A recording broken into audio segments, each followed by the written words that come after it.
Hello, this is an assessment of a Cottage Broadwood upright piano made between 1876 and 1880. I'd put it nearer 1876. It's it's full wooden frame only, and I think after that they began to introduce the full iron frame. If you happen to know when, or rather half plate, then that would be useful to know. I'm going to go quite quickly and try and get lots of points done. There's a pedal cap missing on the right hand pedal there. They have wooden pedals with little caps on them. They're very quaint, these old Broadwoods, and much loved by people. That's why there's still lots of them around. The rosewood veneer is so beautiful. It's missing its sconces here, which you'd expect. Most of them are missing those. The ivory keys are practically perfect. They could perhaps do with buffing.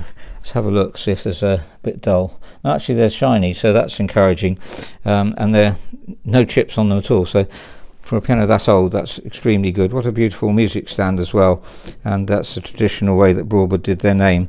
So you can see why they're loved.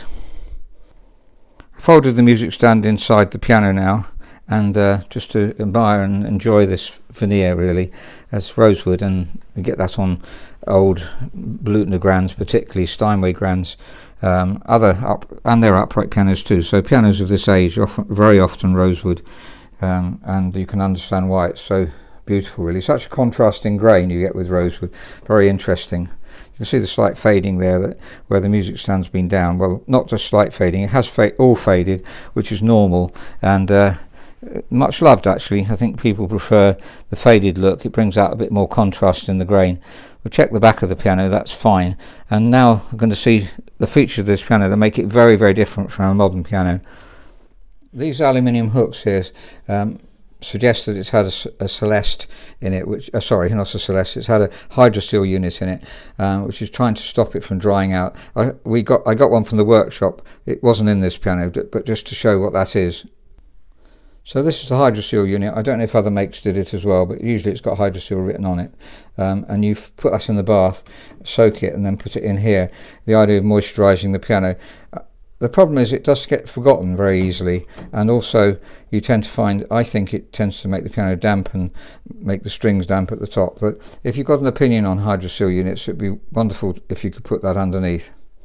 This trimming here is totally missing on the other side. I didn't notice that, so obviously that would have to be made up.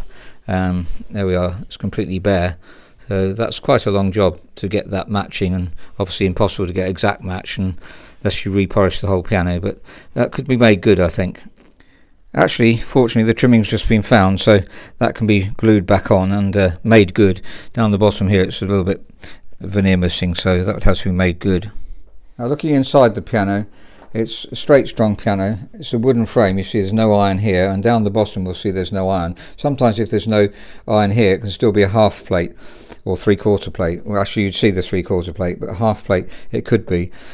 Just looking at the strings, none of the tuning pins have been knocked in, which is encouraging. So they don't probably not loose, because I can't see any of them, but there are strings missing. This bass string here, and the bass strings are expensive. Now this is very much below pitch, as we'll see in a second, so is it possible to pitch raise the piano? That's the question. From our experience, it is possible to pitch raise a piano, even though, as you'll see, this piano is extremely flat. There's a serial number, by the way, and Broadwood serial numbers are difficult to be absolutely accurate on, because they tend to be arranged rather than a lot of makes that you can tell exact years. And there's I think I can't remember what that is there. I think that's one of the Broadwood things that Broadwood put on themselves at some stage. There's also some treble strings. This is a treble string broken here. Now if a treble string breaks, you can usually use the same string, wind it down and back up again. So I've marked two of them here, and I was just going to show you why. Now from our experience, you can pitch raise a piano that's really flat. First of all, you can lubricate here, and this is Protect lubricant, which is really, and that you could use and this is a silicone based lubricant used for hinges, but it doesn't have to be as expensive a lubricant as this. And you can lubricate here, which is where rust bond often forms if it's not been tuned for a long time, and then take the strings downwards and then back up again, and generally they don't break. Unfortunately, two bass strings are broken before here, so there's more chance that they would break. There's the bottom end of the bass strings, and interestingly the bass strings go right over the hitch pins. Sorry, I beg your pardon, these are bridge pins here. Normally strings finish well, like they'll look like this one with copper here. That's not a copper wound one, but the copper wound ones here are going right over. That makes it a bit imprecise here, and later on they would just finish here and then have steel going down here. But here this Broadwood goes right the way down, and unfortunately it's tied on like a German eye, which is we've mentioned before is much more difficult to work on because it holds the pin really tightly here. English eyes have more space, you can just take them off more easily. If you're a technician, I don't want to go on too long, but I thought I'd put these bits of information for those of you who are familiar with this. No cracks on the soundboard, which is very encouraging. Straight grain soundboard going this way instead of diagonally as you'd have with majority of modern pianos, certainly, and a majority of old pianos too. And now look at the treble strings here. They're arranged in an interesting fashion, and I've deliberately chosen to pitch raise one. I've marked it there. You can see one that has the pin as you'd expect it on a modern piano, where it goes down and back up again. Well, they all go down and back up again, but they seem to share different pins, which is arrangement that Broadwood and I think others have used as well. There's one there you can see has no string on it. I've deliberately that's the broken one that's not there. I've deliberately chosen one next to that. Hopefully it won't break when we pitch raise it. Now this piano, like a lot of older pianos, had oblong shaped tuning pins, which means my star lever here doesn't fit. So you need an oblong shaped tuning lever. Now in the days of this piano they would have had this what we call T levers. They're useful for restringing, de-stringing. Nowadays though you tend to use a lever with a handle like this. Gives you more leverage, but sometimes actually, especially if you're pitch raising a lot, it's a bit difficult because of this overdamper system gets in the way. So I'm going to use this T lever. So it's these two tuning pins here, this one and this one. In fact, I've put that one back in tune with the string as it was, but this one here we've pitch raised. Now let's look at what the pitch was before. So you can see on here what the pitch was before we did it. This is an E flat or D sharp, and we'll look at what the pitch is. You see it's very flat. It's registering A sharp, so it's registering between a major third and a perfect fourth below what it should do. So that's a massive pitch raise. Now we've done the pitch raise on that note. Let's see how we managed to do it. So I blocked off the other strings, and there's pitch raised to the right pitch. So just above D sharp 6. Now when we tune the whole piano, it's going to drop considerably. In a pitch raise like this, I wouldn't tune by semitones because you could warp the frame. So warp the piano. It would be better to tune octaves up the piano. And then you get even tension throughout the piano, and then you're probably going to have to pitch raise it again a bit more. Normally on pitch raises we'll just go up to 10 beats above pitch. On this one I think maybe, with the exception, we'll just tune it up to pitch and up to pitch again. Maybe have to do it 3 times. And so normally we'll go up incredibly sharp and it won't break a string, and it'll drop back down on its own. But this one I think we're going to have to do probably 2 or 3 pitch raises and get it up in that way. I remember my son, in my oldest son, the first piano he tuned, I gave him one of these. He reminds me of it, and so I didn't realise how difficult a job it was. It was about the same sort of pitch raise, but it took him a long time, the first time he'd ever tuned a piano. It does take a long time anyway. This is an overdamper piano, so it's not damping as well as an underdamper would do. The damping tends not to shut off as well as it would do on a modern piano, because the damper's too near the top of the string. It's normally underneath the hammers, an underdamper. This is an overdamper with the cage system. It's quite it's wellish regulated, although there's some slack in the keys here, so that would help it if that slack was taken up. Oh, and something unique to this piano, but like this style of piano. This style of piano doesn't have a normal set-off. It's got a set-off bar, which is the button here. I'm sorry I can't see this very well. I'll try and show on another occasion. But there is not a set-off button here. There's a bar inside, and that needs sometimes lubricating. If you over-lubricate it, I used to do a lot of these in my early tuning and restoration days. Then if you over-lubricate it, then it won't work properly. You've really got to smooth it right down, maybe even wax it. If you try and put liquid graphite on it, then it can just cake up, so it's much better to just get it really smooth.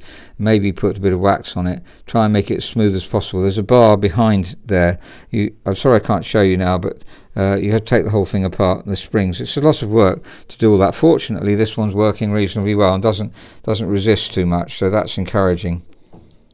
So on this note here, D sharp, you can hear both strings together now and hear how much we've pitch raised it. Now if we broke that string, the reason for choosing the same system down there, if we broke that string, we can use the same string by winding down and back up again. I was hoping not to break it and we didn't. So this is just an assessment of the piano, so it would be a shame to break something on the assessment. Now, are any of the strings going to break? The problem was the bass strings really. They've broken before. Normally we find if you do lubricate here you won't break the strings, but maybe one of them will break, an additional one, and you've also got to replace these two. So there's quite a lot of work to do just to get the piano up to pitch. Unfortunately, as I say, the action's just got a bit of slack here, but generally is good. I've looked underneath the keys, there's no moth. If you're a technician you probably have seen this before, but trying to get this off, Broadwoods have, I don't think many other makes do, they've got a piece of wood at the back here that you have to slide sideways in order to get this off. So if I slide this wood sideways or that way, then I can pull this out. And there's an upside down view of the piece of wood, or sideways on, which goes a lot further in actually but it just kind of like fixes it in here. Not quite sure why they need to do that, but it's just one of the beauties of Broadwoods. They're designed so interestingly. Looking under the keys, you can't see any evidence of moth, which is the main thing we're looking at. You'd have thought after that long period of time that the moth has got in, and normally will get into pianos, so that's very encouraging. There's a lot more I could say about this piano, but I want to just give a taste of the main work that needs doing. Obviously pitch raising, and it's so far below pitch that that's definitely something would vastly improve the piano. And bits of adjustment, some key slack needs regulating, and some loose hammers I didn't mention. And the back of the action, the hammers are on a gang hinge. Sorry I haven't shown it this time, but didn't want to go on too long. So A333 needs a huge pitch raise. So here I haven't marked on, but the hammers have been refaced, and they're not that bad really. They've been refaced very well. Piano hasn't had a huge amount of use, so there's different measurements. Very, very low pedals, extremely low. It's the lowest I've had this year. 62 legroom is quite good, so very low pedals, that's encouraging. The casters actually, they're just, you can hardly see them, they're going down here. The casters, you can see that it looks as though there aren't any, but there are casters, and so you could easily put caster cups under there if you wanted more legroom, but a 62 is already quite good. So just finishing off then, that's some of the things, I don't want to miss anything out. So it's a wooden framed straight strung overdamper. So this is a wooden frame piano with not a half plate. There's actually a slight split on the soundboard there, so it must have dried out slightly, but that's not going to affect the tone. Lifting up the pitches, well, then we'll see what it's like after that. But you can see there's no iron here. Normally you'd have iron. All of this is onto iron. There's a bit of iron at the bottom there, so just starting with some iron. But half plate is where the iron goes halfway up, and then three-quarter goes three-quarters of the way up, obviously, well, up to the bottom of the rest plank. So you can see there, that's clearly a wooden frame piano. And straight-strung overdamper. We've got another video showing the difference between that and modern pianos. There's a let-off bar, as I didn't really show that very well, I'm sorry about that, but maybe on another occasion when we look at one of these. So there's a lot of good things to say about this older piano. And just to sum in the end, just to say, if you want an older sound, which is probably similar to the sound that on uprights Mozart and composers before Mozart would have heard, who had a piano on upright piano, they wouldn't have heard a piano with an iron frame. So it would be a similar sound, so authentic in a sense. If you want that sound, then this is a very good piano, and I think it will pitch raise. If it doesn't, we also could restring the piano, and the tuning pins are tight, so there's no reason why we shouldn't do that. So I'd be interested to get any comments, because these unfortunately don't have any, we can't make a profit out of them. We can obviously work on them for a client, but we can't make a profit out of the piano because not many people would want them or are asking for them. If you're interested, and it would be good to develop a market for them obviously, then please let us know. I hope that's been helpful. I'm just going to play some notes, but obviously it's way flat and very, very out of tune, so it's not going to try and play the piano as I would normally.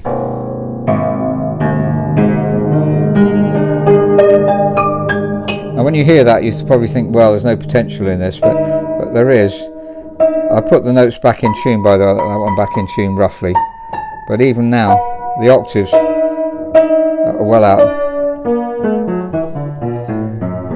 Obviously, if you've got a wooden frame piano, you have to keep it in a very even humidity. Say 50% will be ideal, and don't let it go too much down. The more it varies, the more it'll be out of tune when it's got a wooden frame. So you have to be very, very careful. And you can't get a very good idea of its tone either when it's so flat.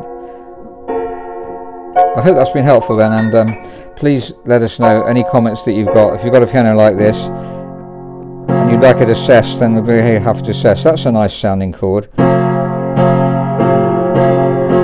and that'll be obviously a fourth higher, or nearly a fourth higher, when it's tuned up to pitch. Thank you very much. Goodbye.